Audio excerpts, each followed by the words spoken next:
Kā pareizi noformulēt jaunu uzstādījumu? Piemērs.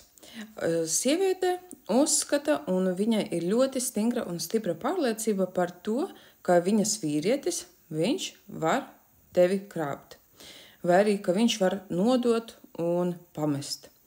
Un šeit tas ir mīts, tas ir stereotips, tikai tam dēļ, ka tas nāk no tavas pieredzes, no tā, ka tu varbūt esi šādu veidu pieredzējusi. Un, lai varētu pamainīt šo uzstādījumu, mēs viņu mainām uz pozitīvu jaunu uzstādījumu vai uz afirmāciju. Piemēram, vīrietis, kas mīl, saglabā sievietei uzticību savai iemīļotai sievietei uz visu mūžu. Viņam ir vajadzīga tikai viņa viena. Un tādā veidā ir iespējams apstrādāt pilnībā visas atrastās un izvirzītās negatīvās pārliecības un pārveidot viņas uz pozitīvām pārliecībām.